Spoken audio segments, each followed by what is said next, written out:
who is Vice President of Borderland Sciences Research Foundation. He started studying electricity at the age of 6, became a licensed radio engineer at the age of 15. He has studied the work of Nikola Tesla, Charles Steinmetz, and other electrical pioneers. He's the author of 5 books on electric theory and developed a new mathematics to describe the behavior of electric waves. Would you please welcome Eric Dollard as he presents Dimensional Representation of Electric Waves.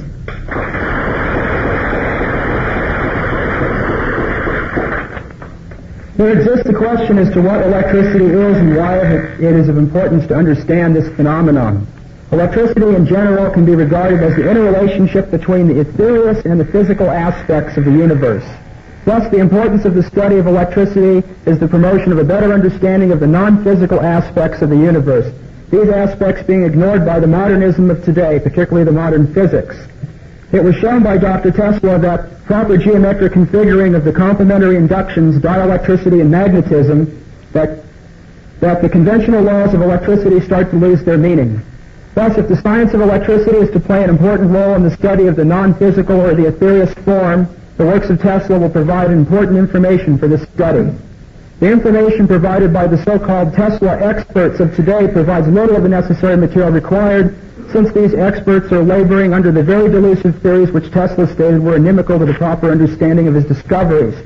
The degradation of Tesla's name by its association with dredged-up material ranging from Venusian spaceships to the fear of communism must indeed have Tesla rolling over in his grave at 3,600 RPM.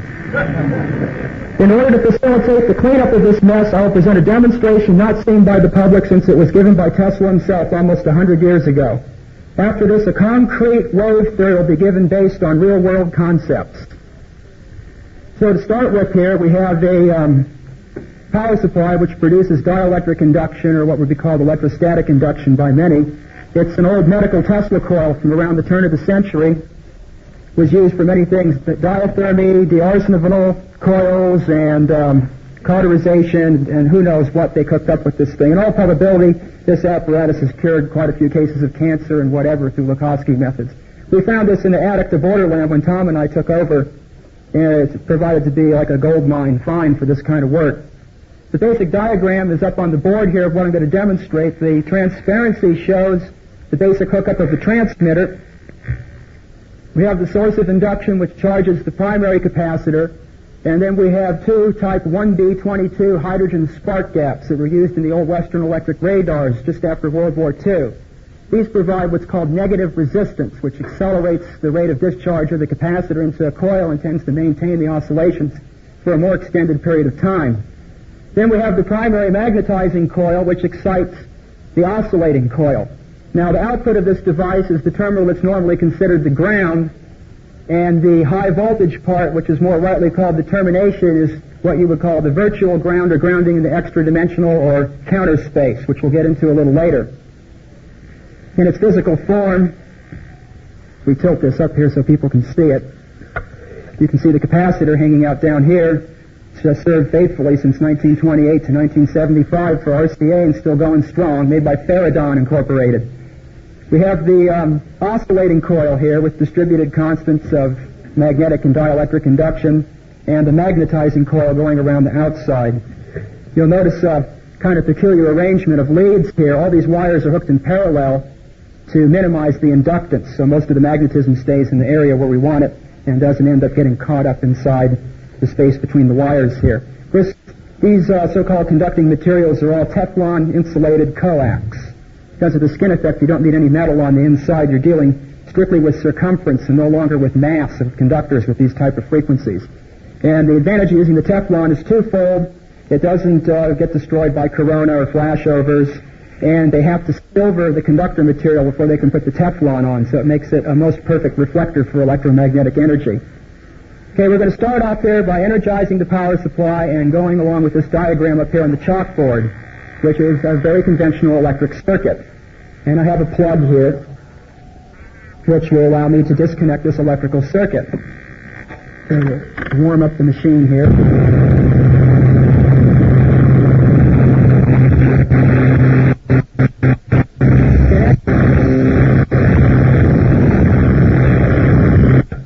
As you can see, the light bulb lights up, as to be expected when the electrical circuit is energized, but now we'll see something quite interesting, and I guess I'm not going to be able to talk while this is running.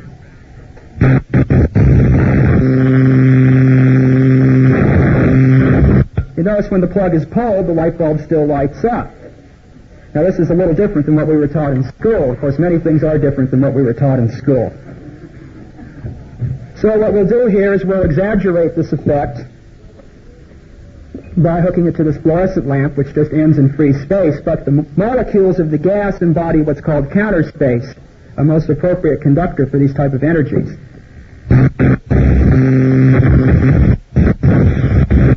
As you can see, it's quite charged, and of course, even more so right there. Okay, now what we'll do is we'll transmit this energy. We'll take the light bulb out of the circuit here so we don't waste our power. Transfer to the receiving coil.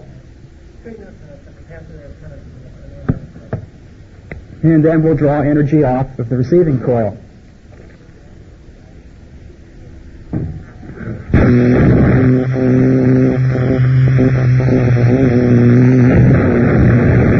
So here we have Tesla's single-wire power transmission. We have one conducting path. Tesla found, because of the skin effect of so-called conductors, which are far from conductors, as Heaviside pointed out, they're best called obstructors.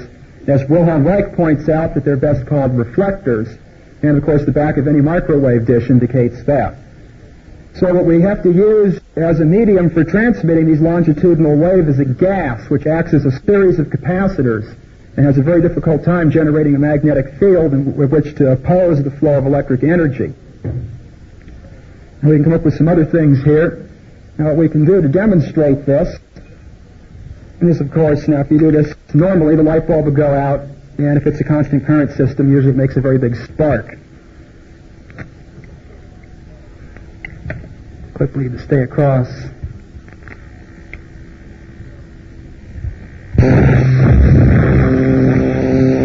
This light bulb still wants to stay. Somebody can hit the lights for just a second.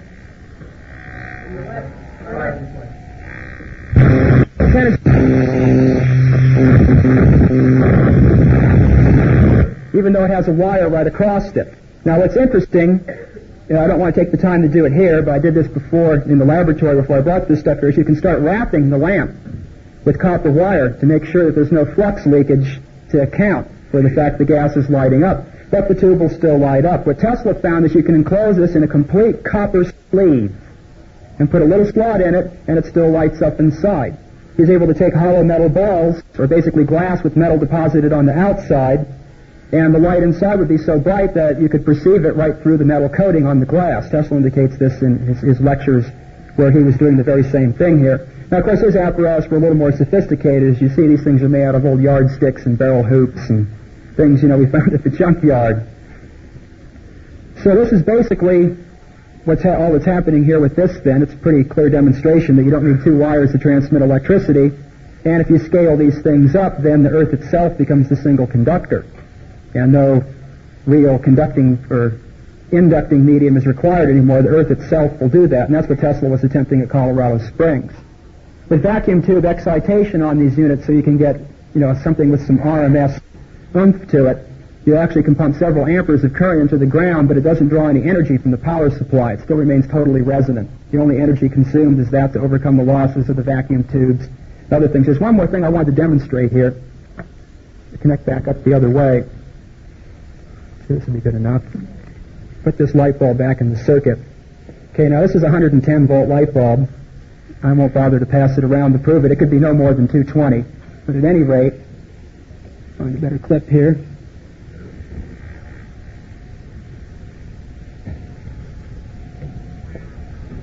Okay, I guess if we can turn the lights out for a second again.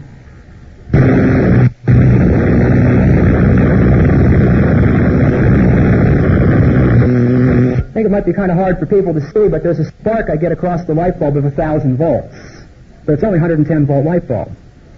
Now what's happening here is very interesting with this light bulb, is if you compare the spectrum of this bulb, which is a regular bulb, to a bulb just like it operating in a regular 60-cycle power circuit, you'll find that this thing's putting out near a full spectrum. Where on the 60 cycles, all you get is the orange-red. Now, something that's even more interesting, and I suppose some people can come up and try to feel it.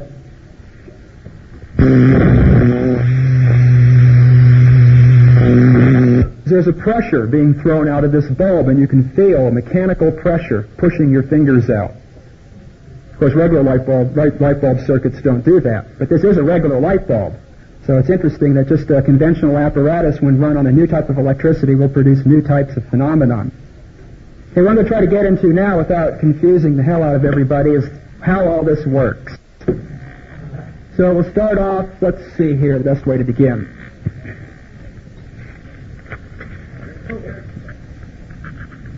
Oh, I guess we have to transfer our audio lines.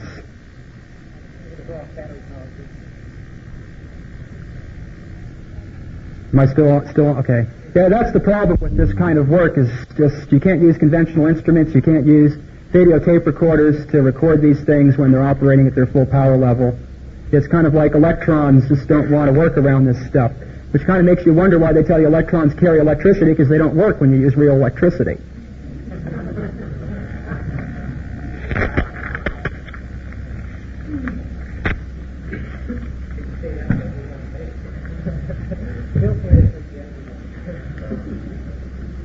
By the way, the article I wrote for the New Journal of Borderland, I discuss these situations basically and point out what's really happening with the conductors, which I thought was necessary because the buzzword now in everybody's mouth is superconductors. So many people asked me about superconductors that it finally made me mad, and I had to write an article describing what was going on, that they're not conductors, that they're really obstructors, and I show how this works. It'll be a part of a series of articles. The next one will be the dielectric hysteresis of the ether, which I'm sure many engineers will find quite fascinating, and I'll show the experimental setup for measuring the hysteresis of the ether.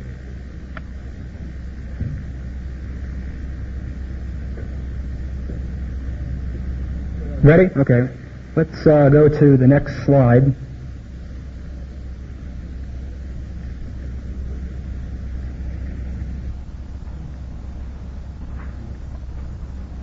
Okay, let's see. Oh, I have those already then. Okay, these are our basic equations we're going to work with here. Okay, so what we're going to deal with now is the dimensions of electrical quantities, which is basically bringing electricity down to Earth into centimeters and seconds and grams and things we're more familiar with dealing with. And we're going to try to develop a new set of dimensions that are more in tune with how electricity behaves than the mechanical dimensions that we presently use to describe electrical phenomena. But much of this material I'm presenting right here in the beginning I'm going to have to read, because these are quotes from J.J. Thomson and a fellow by the name of Atwood, the two of which were proposing specific dimensional units to be used in electrical engineering. The electric quantities encountered in working with the phenomenon of electricity are specified quantitatively in terms of units that have been jointly agreed upon by various international committees on electrotechnology. These quantities may be alternately expressed in terms of a number of units, 5 being chosen by convention, and thus a form of system of units. Quantities so defined will in general be expressed in 2 more fundamental units, or said to have the dimensions of these units. The system of units, as utilized by electrical workers of today, possess exceedingly disadvantageous conditions that render a clear concept of electricity next to impossible. The foremost of these conditions is the use of mass for defining electrical quantities. This works significant harm into the proper understanding of electricity, since in general the phenomenon of electricity is mass-free. The present system of units is subdivided into a pair of subsystems of units, these being the subsystem of electromagnetic units and the subsystem of the electrostatic units. The electromagnetic units do not coincide with the electrostatic units. The electromagnetic subsystem bears to the electrostatic subsystem excuse me, a definite ratio which is connected with the units of length and the units of time. In the CGS system of units, the electromagnetic unit is found to be c squared times larger than the electrostatic units, where c is the velocity of light. The result of this disproportion is to distort the understanding of the relation between magnetism and its conjugate, dielectricity. The units of magnetism have such predominance over the units of electricity, since c is such a large number, that the dielectricity is obscured from view. As an example, between a pair of wires, the mechanical force developed by 1 ampere, a unit of magnetism, is far greater than the mechanical force developed by the volt, a unit of dielectricity. Hence, the unit of the volt is far too small, where 100 kilovolts is much more in balance with 1 ampere and would be better taken as a unit of dielectricity. It may be seen that the dimensions of the electric quantities are in general a matter of definition and depend upon the form of the system of units which are adopted.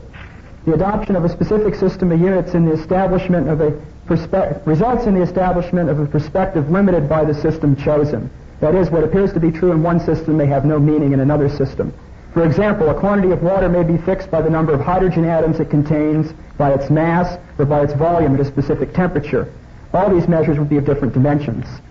It is therefore preferable to adopt a system of units which allows for the proper perspective with regard to the phenomena being engineered. It is the specific aim of this paper to present a system of units that is useful for the representation of the phenomena discovered by the great electrical pioneers such as Faraday and Tesla. This system of units must also retain enough of the system which has become conventional so as to serve as a basis for the description of electrical phenomena in present use. Okay, mechanical quantities such as force, power, and energy can be expressed in not more than 3 fundamental units. These units ordinarily being chosen and approved by the International Committee on Weights and Measures for Mechanical Relations are 1. Length, 2. Time, and 3. Mass. As an example, force is the product of mass and acceleration, or mass multiplied by length divided by the square of time. The convenient dimensional formula being force equal to mass to the first power, length to the first power, and time to the minus second power. Extension of this mechanical system of units to include electric quantities requires a 4th unit.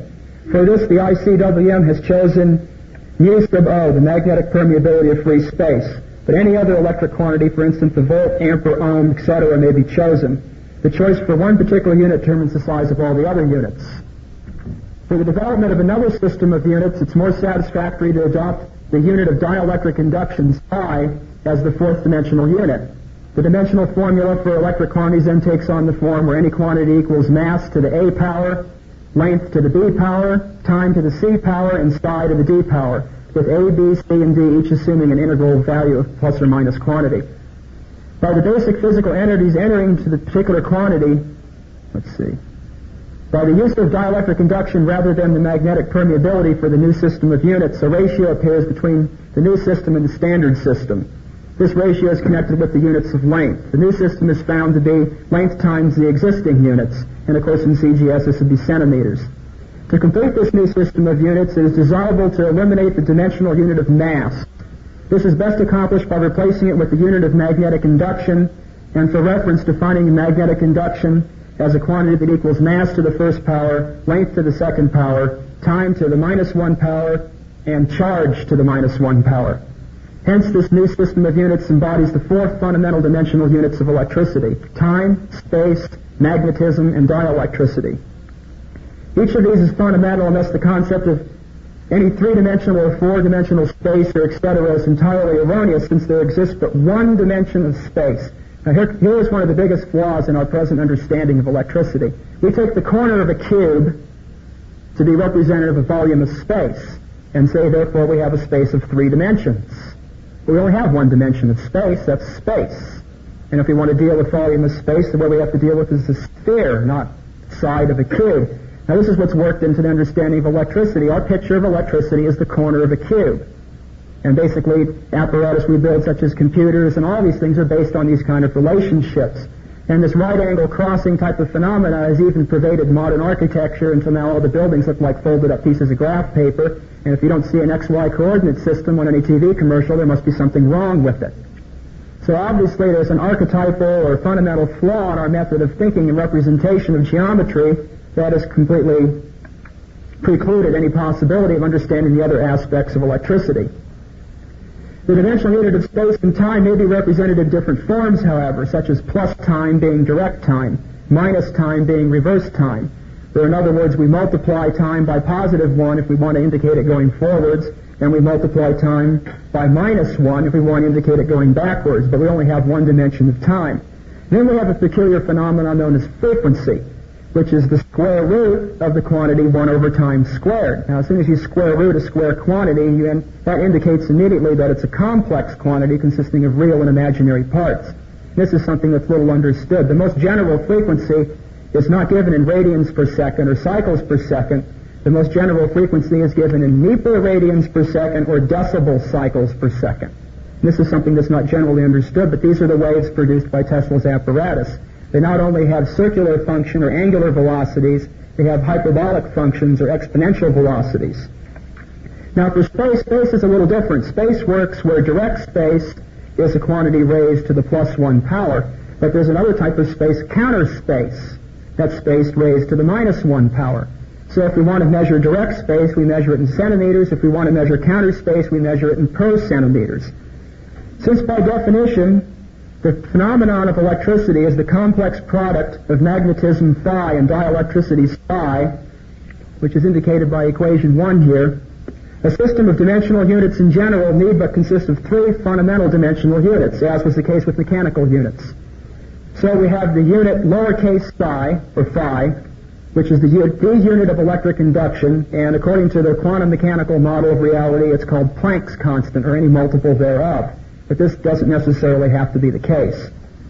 This quantity is a scalar quantity existing throughout all of space and time. Okay, then we have a metrical unit, for dimension, the dimension of time, and a metrical unit, the dimension of space. These 3 things making up the dimensions of electricity. The pair of dimensional formula that arise from these 3 fundamental dimensional units are thus the power P in watts and a new quantity, this not to be confused with what's called the charge of an electrical system. I just use the letter Q because it exists in complement to P.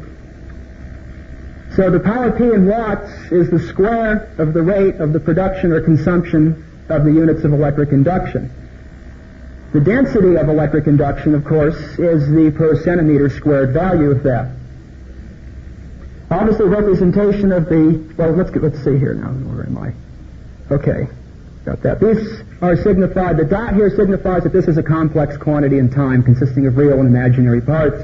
The line here indicates that this is a complex quantity in space consisting of real and imaginary parts.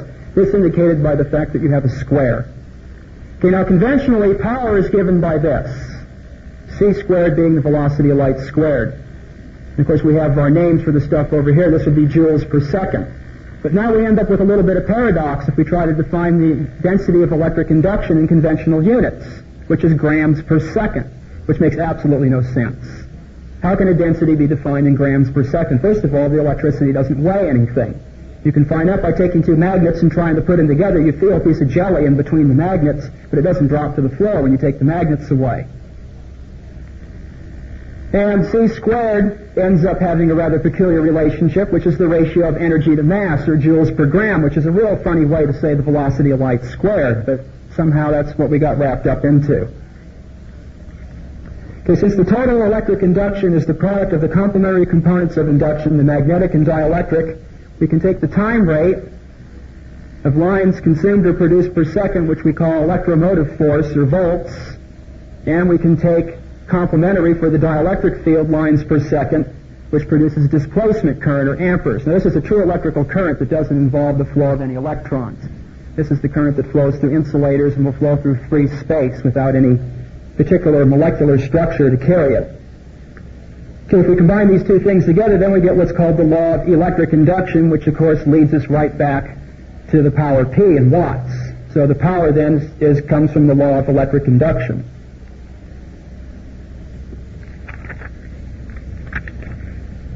Okay, for the dimensional representation of electric waves, it is of importance to develop what's called the electric constants of the structure which propagates these waves.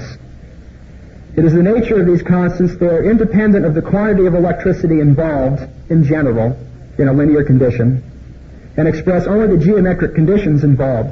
Traditionally, these constants are known as the magnetic inductance L, which is embodied in this equation, and the capacitance or dielectric induction C, which is embodied in this equation.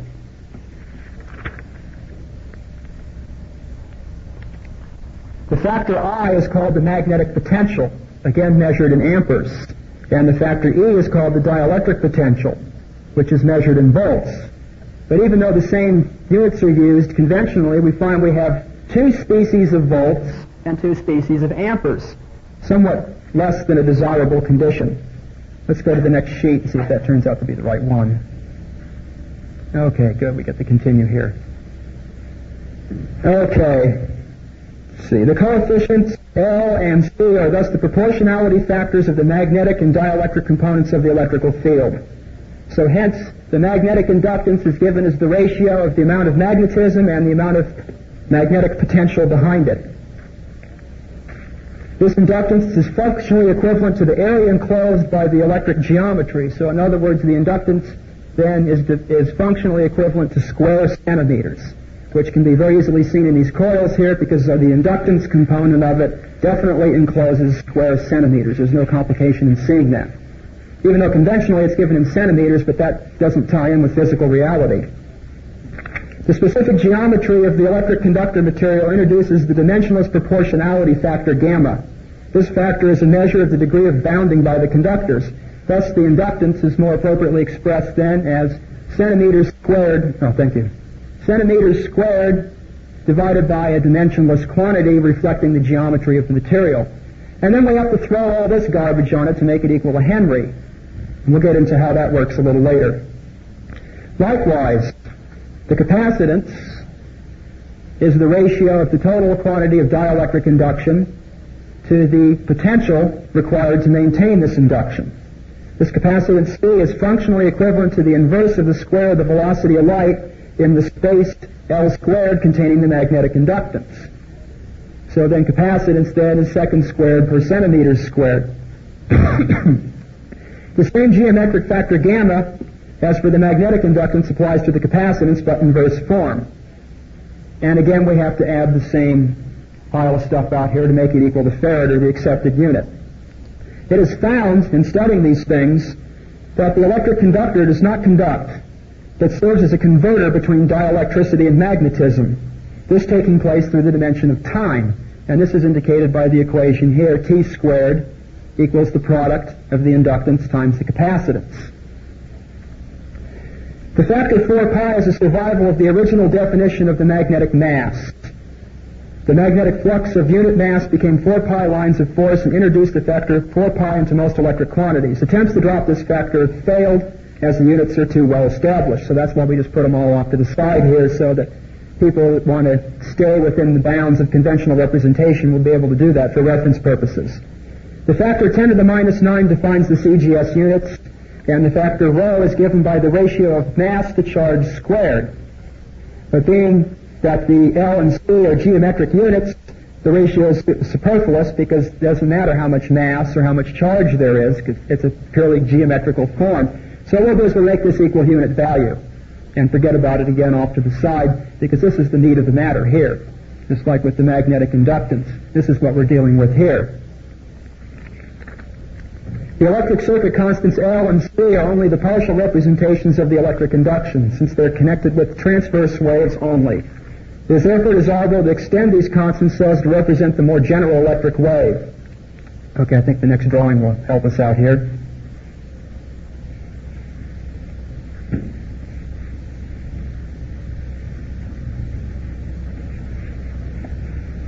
Okay, if we take a pair of electric circuits, let's say the power running two railway systems, or a pair of telephone lines, or anything it may be, this representation here is a pair of railway circuits, such as a subway system.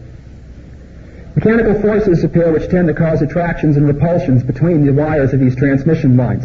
The forces of repulsions are shown by figure 1. Should be the next figure.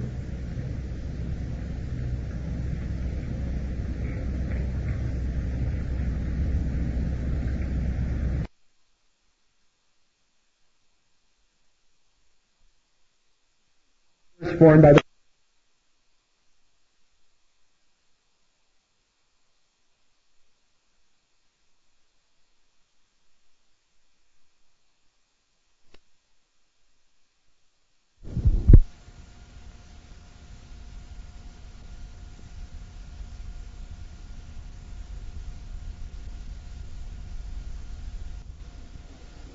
and it's not a time function, is the ratio of the magnetism to the amount of potential, henries per centimeter. And then, of course, the mutual induction is the inverse of that, and the subscripts indicate the directions as shown earlier. This, of course, being a reference for people to use to remember the directions. And if we combine these two together, we get the wave of magnetism. And our dimensions all cancel out except the per centimeters, and we have meters squared per centimeter squared. So basically, if we take the square root of this quantity, that's called our dielectric propagation constant in per centimeters. If we take the square root of this, that gives us our magnetic propagation constant in per centimeters. Okay, the next slide will bring the two together. So if we take the two transverse quantities and multiply them together on a distributed constant or per centimeter basis, we end up with radians squared per centimeter squared. And likewise, for the longitudinal, we end up with per radian squared centimeter squared. Now we'll make some substitutions here, going back to our original formulas and working our way down here. We end up with our dimensions of our waves. LC, or the propagation constant of transverse electromagnetism, is the ratio of time to space. And this is typically 1 over c squared. But for the longitudinal magnetodielectric wave, we have a rather peculiar set of dimensions here. Now we have the product of time and space. So if we want to talk about the propagation of a transverse electromagnetic wave, we talk about it in miles per hour. If we want to talk about the propagation of a magnetodielectric wave, we have to speak of it in mile hours, which is a dimension worth considering. Okay, now earlier I showed that time, I didn't show, but we're going to have to assume this is a postulation, that time can only be dealt with as being multiplied by positive 1 or negative 1. So time appearing in the denominator here is basically the result, because we're dealing with this in admittance and we're dealing with this in impedance. So what's happened is our length or space factor is the one that's really been inverted. So what we have then is we have propagation in direct space and we have propagation in counter space, and the combination of these two being the general propagation of electric induction. Okay, now what I'm going to do is we're going to go through, let's see what we got next here. We're going to go through each of these constants a little bit. Just as a review, we have the magnetic inductance, this representing the total inductance, represents the storage of magnetic energy in transverse form by the production of magnetic flux, this being the magnetic flux. The basic dimensions here are centimeters squared, and if we use this for distributed constants, then of course it's just centimeters.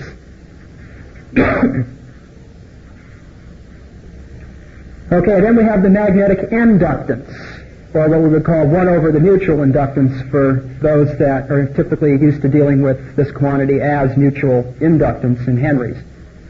This represents the storage of energy in longitudinal form by the production of magnetic flux, and our equation for magnetic flux becomes a little more complicated here. The dimensions of this are per unit length squared, or in other words per centimeter squared, and for distributed constants it's per centimeter cubed. Okay, now we'll go to the dielectric inductions.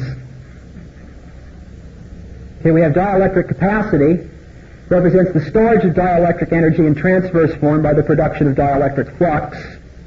The dimensions of these are inverse velocity squared, and for distributed constants it's time squared per centimeter cubed. Okay, we'll go to the next one. Okay, we have our dielectric elastance.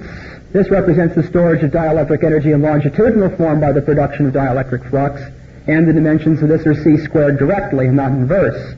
And in distributed constants it gives us centimeters divided by seconds squared. So now we'll combine these. We have our wave of magnetic induction, which has the units of per centimeter squared, which basically indicates for the square of every centimeter you go down the line, you're going to get a specific quantity of variation. And the distribution of dielectric induction, of course, is corresponding. Okay, and we'll go for the electric waves. We have the transverse electromagnetic wave, giving us the dimensions of seconds squared divided by centimeters squared, this being the ratio of time to space. And then the next one, the longitudinal magnetodielectric wave, dimensions being per units of length squared multiplied by per units of time squared, or the product of time and space. Okay, well, we end up with two other very interesting waves here when we combine these. It'll take us a little out of the normal realm. We have the space scalar of longitudinal induction. If we end up crossing these waves, this being done by using what are called caduceus coils. Now these equations, I first came across these when I was starting to use this system to model the works of George Van Tassel, which some of you may be familiar with, his integratron and his work with caduceus coils and his associates' work with caduceus coils. These waves exist completely outside of the dimension of space. The dimension of space cancels out. We end up with kind of a cockeyed wave factor that appears more as a ratio of a product, but we end up with the dimensions of 1 over time squared, which of course we might call frequency by square rooting it, So what we have here is a situation of almost pure alternating current. There's no space function anymore. It's a pure time function. Also, this can be reduced to what's called a series resonance circuit, which of course has no meaning in space because the constants are lumped and there's no per centimeters, and all you get is the time function. This basically being what Tesla started working with, was the series resonance circuit. And then we have the corresponding parallel resonance circuit, which gives us a similar type of dimensionality. Now, how these exactly tie in with caduceus coils is a whole other subject, and I'm not really prepared to get into that right now. That's in an entirely another notebook. So basically, to wrap this up, as we find here, we've got a lot more electric waves than we're normally studying, and it's a dimensionality or a system of describing electricity that allows us to deal with existing waves in their conventional form and describe a new system of waves in concrete realities of seconds and centimeters. So that basically wraps up my talk, and I can answer any questions you have or give some more demonstrations with the coils. How much time do I have left? 4 minutes? Worked out perfectly. Are there any questions? Yes.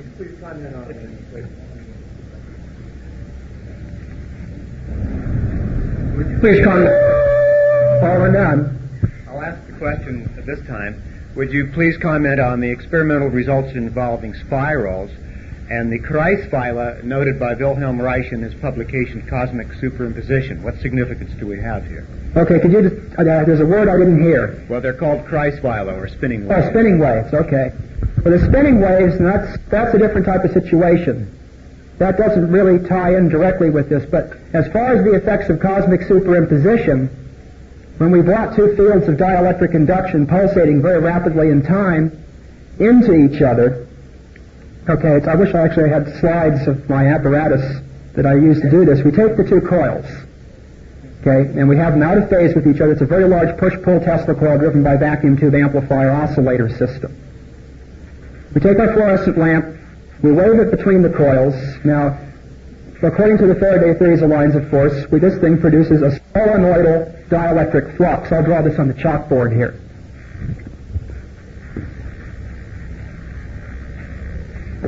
We have coil A operating on phase A, coil B operating on phase B. This, of course, being one polarity, and this being the other polarity at any instant in time. This, of course, being driven by oscillating and alternating current.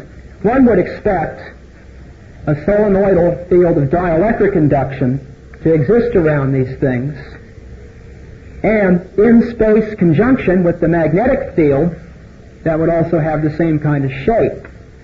Now, of course, we know if we take our pickup loop, connect it to an ammeter, which I can show on this thing here. Is it okay to turn this on? I don't think I'll blast anything. I won't be able to talk.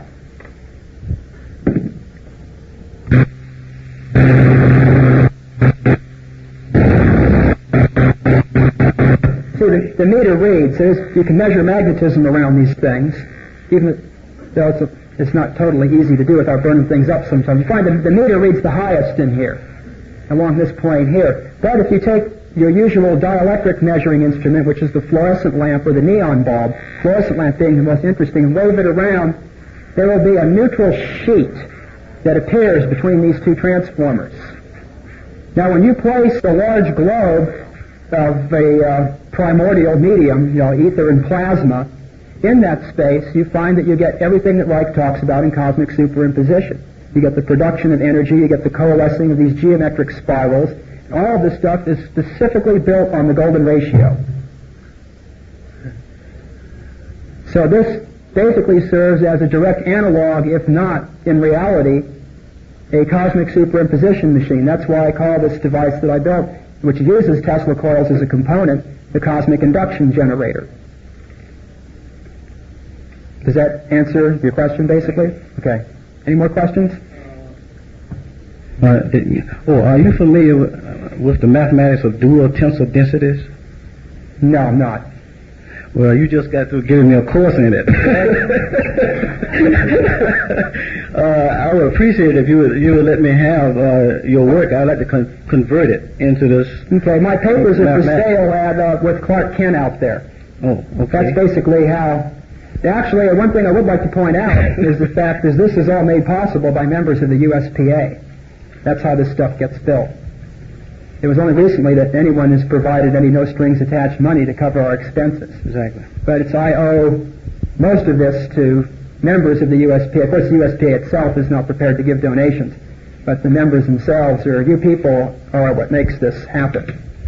Well, I appreciate that. Converted into that mathematics, we may be able to see implications that even you don't see right now. The mathematics is very extensive. It's never been really applied to a physical situation, and I was amazed that that's what I was looking at you, and you was talking. You know, so we'll talk about that later. Okay. Yeah, basically the mathematics here, this is stuff I pieced together from the old-timers around the turn of the century. To find that basically a very well-established, solid theory of electricity was presented along with all of its mathematics, but was smothered to death by quantum physics. Hear, hear.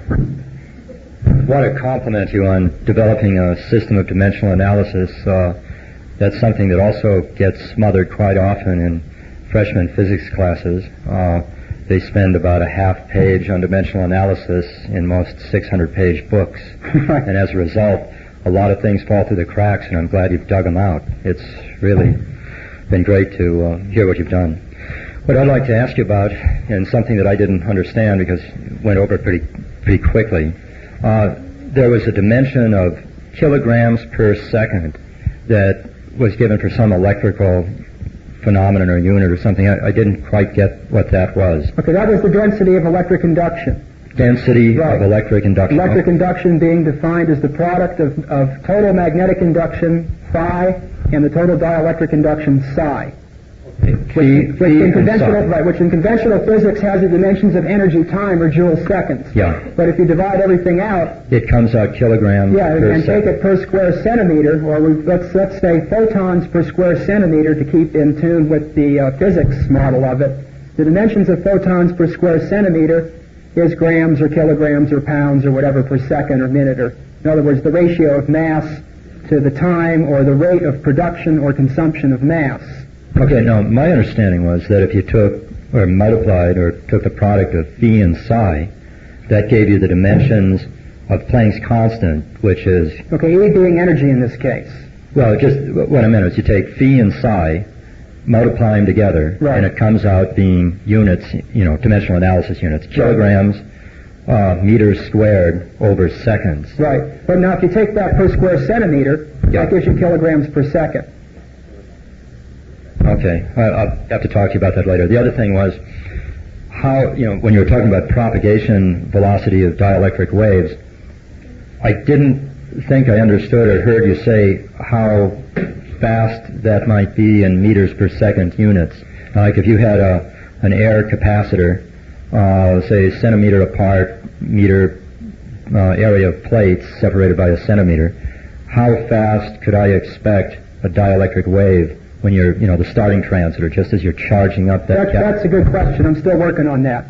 Steinmetz comes up with a set of equations leaving the propagation velocity of dielectricity and the propagation velocity of magnetism as independent variables. So it's a matter of experimentation to change the frequency to see how many ohms you get to determine this propagation velocity.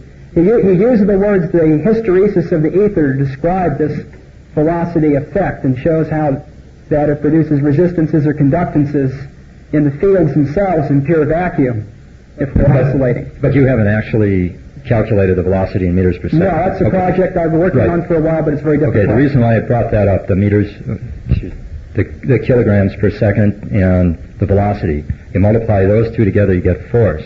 And I think once you come up with that number, velocity of dielectric waves, you've got the answer for Townsend Brown's flying machines. Okay, one thing I would like to point out is Professor Wheatstone claims that the velocity of propagation of what they called frictional electricity back then, which would be dielectricity, is pi over 2 times the velocity of light. That basically the propagation velocity of the electrostatic field, or what they called frictional electricity at the time, is pi over 2 times the velocity of light. Now this, oddly enough, tidbit of information appeared in a book called Babbitt's Theory of Light and Color, which no one would expect to find any useful information for anything like this. But what you'll find is, reading Babbitt's Light and Color, which, by the way, is now being reprinted by Borderland, 99 years since it's been last printed, just like it's been 99 years since this has been demonstrated. Babbitt comes up with a very solid model for Faraday's contiguous particle of the ether and shows how they lock together to produce lines of force. Eric, you said about a force field or a force around the ball. Would it be possible for people to sample that after speaking? Yes. And the other thing is, what practical benefits society-wide do you see for this work? I don't look at this stuff practically. I'm a natural philosopher. I think it's best not used practically until it's very well understood.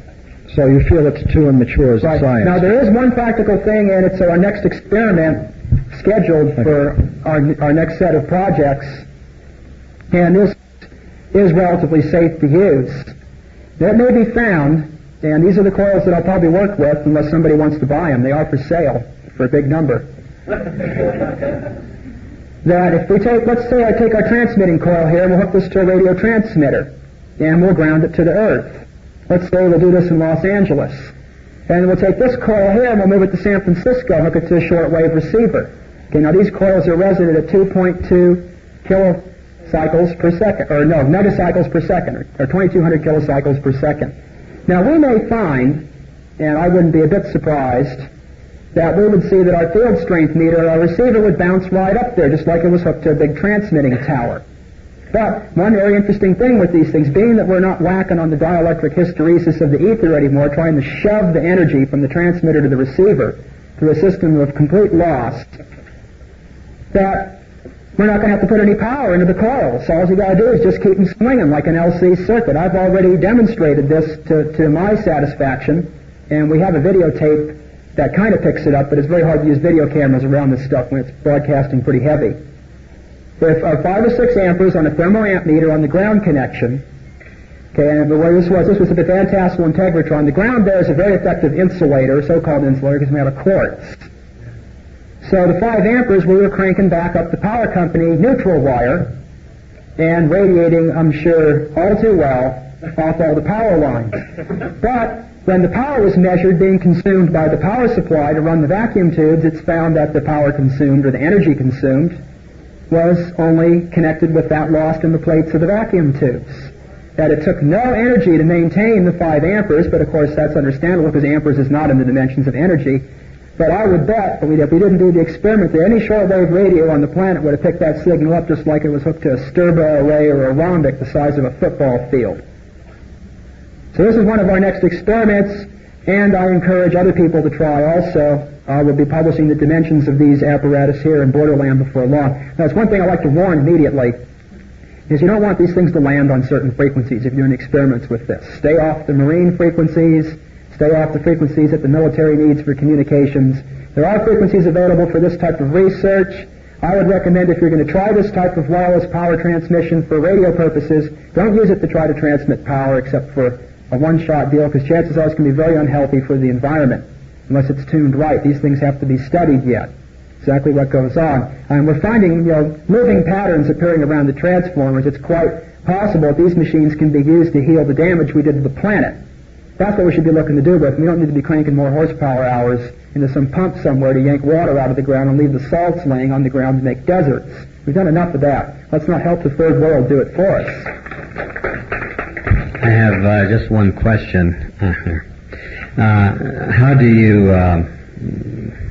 you take pictures of your experiments? I know you can't do it very well with videotape, but how about just plain old-fashioned movie cameras? Yeah, movie cameras, regular photography equipment works fine as long as it doesn't have any solid-state controls.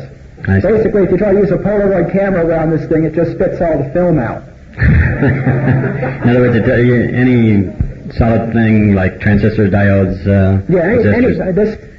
these are electrical apparatus and not electronic apparatus, and their fields of induction are almost inimical to the phenomena of electronics. The good old wind-up movie camera would do it. The old mechanical stuff. I see. That's one thing you'll find with Tesla. See, Tesla was very adamant on not using vacuum tubes, and I'm sure he wouldn't have liked transistors.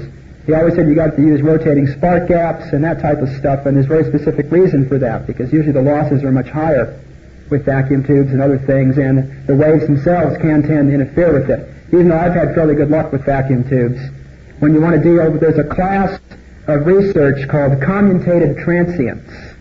And that's something that Tesla did a lot of research into. Now, the very famous, at this point, Bedini apparatus are an attempt at commutative transients.